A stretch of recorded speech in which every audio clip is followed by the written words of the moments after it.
بسم اللہ الرحمن الرحیم، اللہ کے نام سے شروع جو نہایت مہربان رحم والا۔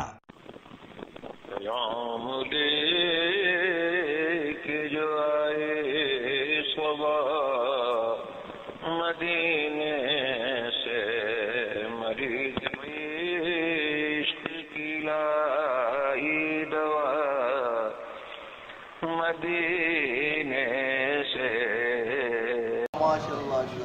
نحمده ونستعينه ونستغفره ونؤمن به ونتوكل عليه ونعوذ بالله من شرور أنفسنا ومن سيئات أعمالنا، من يهده الله فلا مضل له ومن يضلل فلا هادي له، ونشهد أن لا إله إلا الله وحده لا شريك له، ونشهد أن سيدنا وسندنا وحبيبنا ومولانا محمدا عبده ورسوله خير البرى.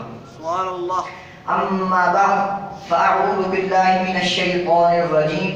بسم الله الرحمن الرحيم.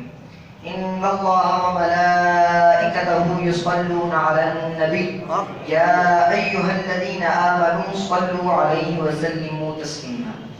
آواز بلند پڑھیے، اللهم صل على سيدنا ومولانا محمد وعلى آل سيدنا ومولانا محمد وبارك وسلم. اللهم صل على سيدنا ومولانا محمد وعلى آل محمد الذي كان صديقا في تسبيقاته وعادلا في أحكامه وغنيا في أمواله وعليا في درجاته وفاطما في تطهيراته وحسنا في صفاته وشهيدا في تجلياته وزين العابدين بعباداته وباطرا في علوم الأولين والآخرين بمعلوماته وصادقا في أقواله وكاظما في جميع أحواله. الصلاة والسلام عليك يا سيدي يا رسول الله وعلى آلك وأصحابك يا سيدي يا حبيب الله.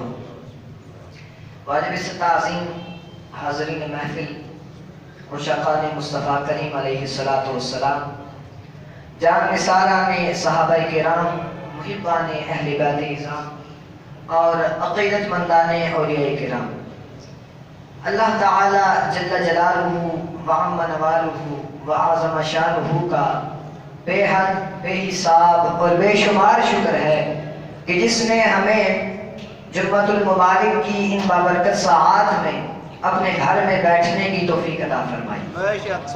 اس پر اس کا جتنا بھی شکر بجا لایا جائے کم ہے کہ اللہ تعالیٰ نے ہمیں حضور کی امت سے پیدا کیا، اور ہمیں زیادہ سے زیادہ شکر ادا کرنا چاہیے۔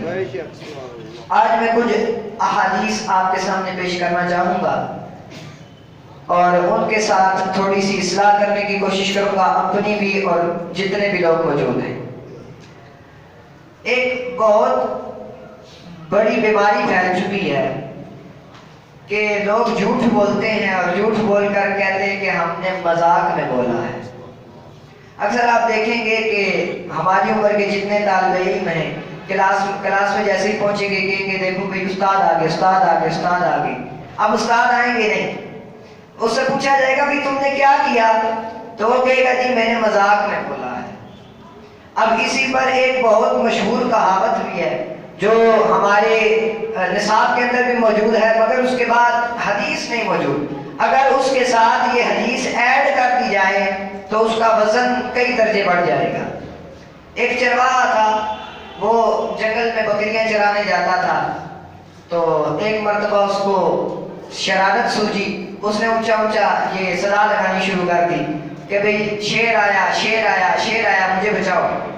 لوگ جتنے گاؤں میں موجود تھے ڈنڈے اٹھائے، کسی نے جوتیاں اٹھائی، جو چیز میسر آئی وہ لے کر اس کے پاس آ گئے۔ جب اس کے پاس پہنچتے ہیں تو وہ کہتا ہے جی میں تو مذاق کر رہا تھا، کوئی شیر وہاں پر نہیں۔ اب اگلی مرتبہ کچھ دنوں کے بعد وہ پھر یہی ماجرا ہوتا ہے، وہ پھر صدا لگاتا ہے کہ شیر آیا شیر آیا، لوگ آ جاتے ہیں، پھر شیر کو وہاں پر نہیں پاتے، تو جب اس سے پوچھا جاتا ہے تو وہ کہتا ہے جی میں نے مذاق میں یہ کیا تھا۔ اب اگلی مرتبہ کچھ عرصے کے بعد حقیقتاً شیر وہاں پر آ جاتا ہے۔ اب جب وہ کہتا ہے کہ شیر آیا مجھے بچاؤ، اونچی اونچی آواز لگاتا ہے، تو گاؤں سے ایک بندہ بھی اس کی مدد کو نہیں آتا۔ وہ کہتے ہیں جی یہ تو کل بھی مذاق میں بولا، اب بھی جھوٹ ہی بول رہا ہوگا، اب اس کے پاس نہیں جانا۔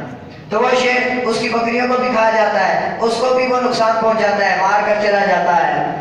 تو بات کرنے کا مقصد یہ ہے کہ میرے مصطفیٰ کریم علیہ السلام نے ارشاد فرمایا لا یؤمن العبد الایمان کلہ حتی یترک الکذب فی المزاح۔ کوئی بھی مومن، پکا مومن اس وقت تک نہیں ہو سکتا جب تک وہ مذاق میں بھی جھوٹ بولنا ترک نہ کرے۔ بے شک، سبحان اللہ۔ اب مذاق میں اگر کوئی جھوٹ بولے گا تو وہ پکا مومن نہیں ہو سکتا، اور جب سچ میں جھوٹ بولے گا سیریسلی وہ مومن ہی نہیں ہو سکتا۔ بے شک، سبحان یہ مصطفیٰ کریم علیہ السلام کا فرمان ہے۔ اور ہمارے اندر ایک چیز پائی جاتی ہے کہ ہم جب بھی دیکھتے ہیں تو اپنے سے اوپر والے کو دیکھتے ہیں، اور پھر اللہ تعالیٰ کا معاذ اللہ لوگ گلا کرتے ہیں۔ اب مثال کے طور پر ایک بندے کے پاس موٹر سائیکل ہے، وہ دیکھے گا کہے گا کہ وہ فلاں بندے کے پاس تو گاڑی ہے، مجھے تو رب نے گاڑی نہیں دی، مجھے تو رب نے اس سے کام رکھا ہے۔ جب اس کے پاس گاڑی آئے گی تو وہ دیکھے گا کہ فلاں کے پاس تو مجھ سے بڑی گاڑی ہے، مجھے رب نے کم کیوں دیا ہے، پھر وہ گلا کرے گا۔ اب اس پر ایک بہت خوبصورت واقعہ شیخ سعدی شیرازی رحمۃ اللہ علیہ کو آپ زیادہ تر لوگ جانتے ہوں گے۔ ایک مرتبہ وہ سفر کر رہے تھے، تو اس زمانے میں ریل گاڑیاں وغیرہ نہیں تھیں، نہ کوئی جیٹ ٹوٹا وغیرہ چلتا تھا، بالکل سادہ لوگوں نے یا پھر گھوڑے پر جانا ہوتا تھا، تو جو غریب تھے وہ پیدل ہی چلا کرتے تھے۔ تو ان کے پاس سواری نہیں تھی، پیدل چل رہے تھے، چلتے چلتے جوتا ٹوٹ گیا۔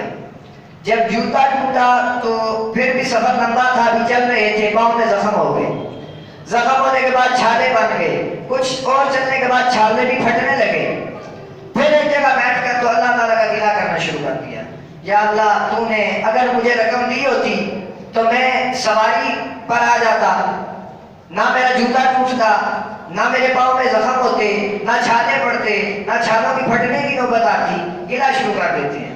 اتنی دیر میں ان کے سامنے ایک بندہ آتا ہے جس کے پاؤں ہی نہیں ہوتے، وہ اپنی مدد سے کھڑا ہی نہیں ہو سکتا کہ اس کے پاس پاؤں نہیں۔ اسی وقت اپنی غلطی کا احساس ہوا اور اللہ تعالیٰ کے حضور معافی مانگی اور شکر ادا کیا کہ یا اللہ تو نے مجھے پاؤں تو دیے ہیں۔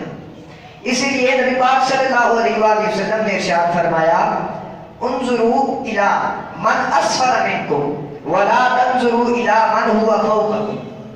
اپنے سے کم درجہ لوگوں کو دیکھو اور اللہ تعالیٰ کا شکر ادا کرو، اپنے سے بڑے لوگوں کو نہ دیکھو۔ جب بھی آپ نے محاسبہ کرنا ہو تو دیکھا کریں کہ اللہ تعالیٰ نے مجھے کان دیے، ناک دیے، مجھے آنکھ دی، اتنی بڑی نعمتوں سے مجھے نوازا۔ کئیوں کے پاس سننے کی طاقت نہیں ہے، دیکھنے کی قوت نہیں ہے، چلنے کے لیے پاؤں نہیں ہے، کام کرنے کے لیے ہاتھ نہیں ہے۔ تو یہ سب چیزیں دیکھ کر اللہ تعالیٰ کا شکر ادا کیا کریں۔ اللہ تعالیٰ نے جس حال میں بھی رکھا ہے اس نے بہتر رکھا ہے۔ اور حضرت علی مرتضیٰ شیر خدا کرم اللہ وجہ کریم نے ہمیں ایک سبق دیا کہ جو کام کرو وہ اللہ کی رضا کے لیے کرو، جب اللہ کی رضا نکل جائے تو پھر اس کام کو چھوڑ دو۔ ایک مرتبہ جنگ کے دوران حضرت علی مرتضیٰ کا ایک کافر سے آمنا سامنا ہو گیا، اس کو زمین پر گرایا، اس کا سر تن سے جدا کرنے لگے تو اس نے آپ کے چہرے انور پر تھوک پھینک دیا، آپ نے اس کو چھوڑ دیا، چھوڑ کر پیچھے ہٹ گئے۔ اس کافر نے کہا یا علی یہ کیا ماجرا ہے، پہلے تو آپ کو غصہ کم تھا، آپ میری گردن اڑانے لگے تھے، اب دھوپ پھینکنے کے بعد آپ کا غصہ بھی بڑھ گیا تھا، مگر آپ نے مجھے چھوڑ کیوں دیا؟ انہوں نے کہا جس وقت تک تو نے مجھ پر تھوک نہیں پھینکا تھا اس وقت تک اللہ کی رضا کے لیے تجھ سے جنگ تھی، اب میرے نفس کا معاملہ آ گیا تھا اس لیے تجھے چھوڑ دیا۔ وہ یہ بات دیکھ کر مسلمان ہو جاتا ہے۔ اور حضرت علی مرتضیٰ شیر خدا رضی اللہ تعالیٰ عنہ کی ولادت بھی آ رہی ہے، تو اس چیز کو سامنے رکھتے ہوئے ان کے بارے میں کچھ واقعات آپ کے گوش گزار کرنا چاہتا ہوں کہ ان کی اور حضرت ابوبکر صدیق کی محبت کتنی گہری تھی۔ یہ آپ دیکھیے کہ حضرت ابوبکر صدیق رضی اللہ تعالیٰ عنہ اور حضرت علی مرتضیٰ شیر خدا کرم اللہ وجہ کریم کی محبت کو آپ دیکھیے۔ ایک مرتبہ حضرت ابوبکر صدیق چلتے ہیں، دیکھتے ہیں کہ حضرت علی مرتضیٰ بیٹھے ہوئے ہیں، قریب آ کر جب بھی انہوں نے سوچا کہ آپ حضرت علی سلام کریں گے، مگر کافی دیر گزر جاتی ہے، حضرت علی سلام نہیں کرتے، بس وہ دیکھتے رہتے۔ حضرت بکر صدیق سلام کرتے ہیں، سلام کر کے جو بھی بات چیت کرتے ہیں، کچھ اگلے دن نبی پاک صلی اللہ علیہ وسلم کی بارگاہ میں حاضر ہو کر کہتے ہیں یا رسول اللہ صلی اللہ علیہ وسلم علی سے پوچھئے کہ کہیں مجھ سے ناراض تو نہیں کہ میں اس کے پاس گیا اس نے مجھے سلام بھی نہیں کیا. تو حضرت علی نے کہا یا رسول اللہ صلی اللہ علیہ وسلم ناراضگی کی کوئی بات نہیں ہے. میں نے خواب دیکھا تھا, خواب میں ایک بڑا شاندار محل دیکھا تھا. میں نے فرشتوں سے پوچھا کہ یہ محل کس کو ملے گا؟ انہوں نے کہا یہ اس کو ملے گا جو سلام پہلے کرے گا. تو میں نے کہا یہ میرے یار ابو بکر کو مل جائے. اس حد درجہ کی آپس میں محبت تھی.